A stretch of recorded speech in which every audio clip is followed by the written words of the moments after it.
Thanks, Ryan, and we want to thank Coach Cooks for taking some time. He's beginning his 11th year as a college coach, 4th here at Notre Dame, and we were just joking a little bit. You got some depth now on defense. Yeah, it's a a blessing for me to be able to now start to be able to move some guys around and have that ability, because of the depth that we've built over the last 3 years. Let's talk about the 4 big-time defensive backs that you have coming in. Let's start with Cole Luke out of Chandler, Arizona. Cole Luke, he's got pedigree, he's got a presence, very athletic. I think of all the corners that we have right now, he's the guy that, just kind of stands out. His uncle's obviously Darren Woodson. He's been around football all his life. He's come from a very successful program at Hamilton High School, so he's a winner. He's competitive, and he's a guy that can come in and I believe have the ability to help us right away, kind of like a Kavari Russell. Of course, coached by former Notre Dame player Steve Bellis. And going to get on Steve here to set up a little pipeline from Chandler to Notre Dame now? We're working on that, and I think that we're off to a really good start with getting Cole. Devon Butler, defensive back out of Washington, D.C. I mean, you really got some great ones. Yeah, Devon's a guy that, again, I'm a guy that likes length, at the cornerback position, so he's a longer guy. He plays the game from a mental standpoint, athletic enough to be able to do all the jobs, but he's a guy that thinks a lot and kind of reminds me from a mindset of Robert Blanton. And, folks, we're just watching highlights of Max Redfield, who just recently – he's on the West Coast, so his letter came in a little bit later than some of the others. That's right. We wanted to make sure that he was up, though, so as soon as we were able to call and make sure that he was up and got that paper signed, and it's official now. Max is a guy that's got a lot of presence back there. He's a guy that communicates well, and he's a guy that wants to be great, so we're very excited about him. Again, another athletic guy that can probably play corner, could play wide receiver, but I'm very excited that we have him at safety. And Coach Diaco spent some time back in his home state getting Rashad Kinlaw. Kinlaw I like because he's a guy that sees the game from a different perspective. Predominantly was a quarterback, running back throughout his high school career, but you can see on tape he's very fluid, very smart, and I think that he's got a chance to be very, very good. And we're going to watch a little bit of tape here. Just tell me what you like about what you're seeing here. Here again, you can see him playing quarterback. You can see the acceleration. Again, very fluid in the hips, and nobody's catching that guy. And let's talk about this a little bit, because people see it's usually the best player who's at quarterback. That doesn't mean that they necessarily couldn't play at this level, but you're taking a great athlete, and also he played a lot of defensive back in high school as well. It's just they have a tendency to send out their offensive plays more than their defensive plays. Absolutely. At the high school level, you want to put, like you said, you want to put your best players in positions to where they can score points and command the offense, wide receiver, running back, or quarterback. But, as a defensive minded guy, when you're looking at guys that play out of position, so we say, you look for those guys to one, be able to have the confidence, carry a little swagger, to be able to move and change directions, to be able to accelerate, to be able to be toughness, to show toughness, from taking contact instead of giving it.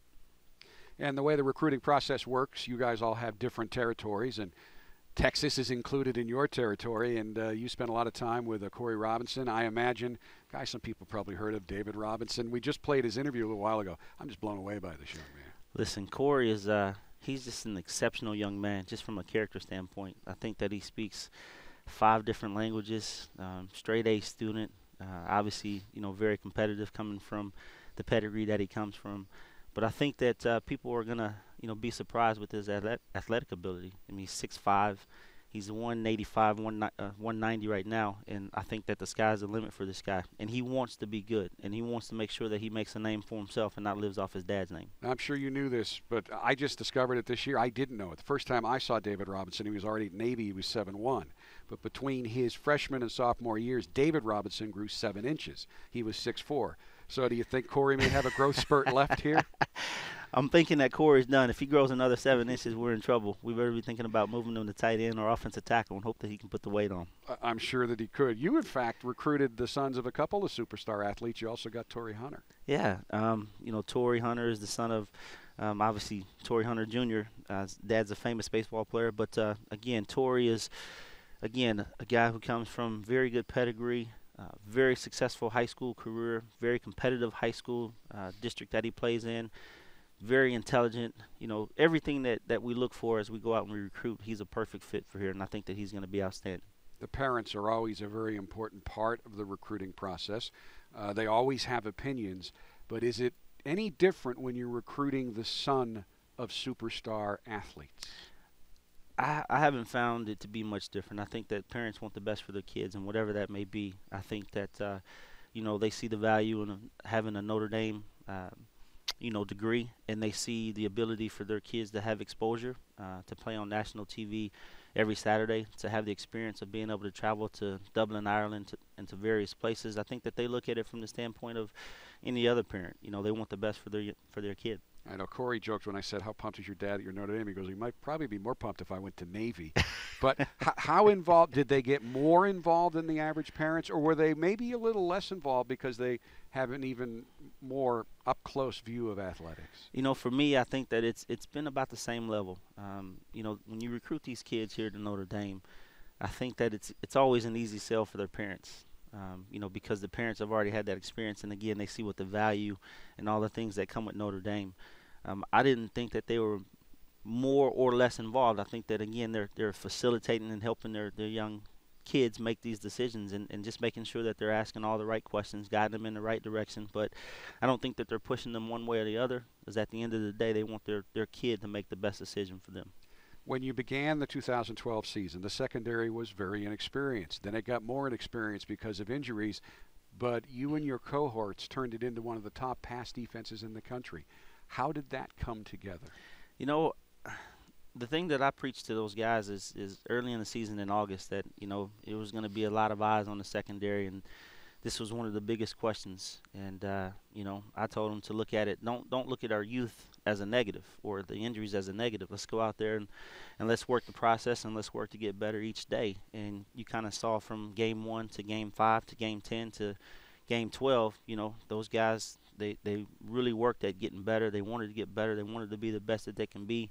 And, obviously Coach Diaco, myself, Coach Elliott, Coach Elson, we do a great job of just, making sure that these kids love us and making sure that, hey, we understand you're going to make a mistake, but make it 100 miles an hour. And, those guys just took what we gave them and ran with it. And it turned out to be, very successful. I know that you focus on the cornerbacks in practice, but the secondary kind of practices together. How proud are you of what Zeke Motta did this year on the field? I was so proud of Zeke. I saw Zeke, obviously 2 years ago when I first got here, and, never thought that he would be able to play at the level that he played at this year. But he was determined in the summer that he wanted to be great, and I think that the success that he saw Harrison have and the success that, Robert Blanton had and how they had that success, what made them successful, the preparation, the process that they worked. Zeke came in with that mindset, early on in camp, and he never lost it and sustained it through the whole season, and he had a great season, awesome season.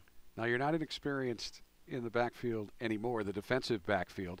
Plus, you've got these 4 talented freshmen coming in. So how will this spring and this fall be different from a secondary perspective? Well, I think for me, and I'm sure Coach Kelly would say the same thing, every year is a new team. Every year is a new unit. So, this unit's got to be able to learn how to communicate with one another. They got to, gel. They've got to be comfortable with one another. The safety's got to be able to, communicate and build confidence with the corners. Even though that they've played together, it's still a new unit. You're going to have some new pieces involved back there. And we're just going to do what we do. We're going to work our process.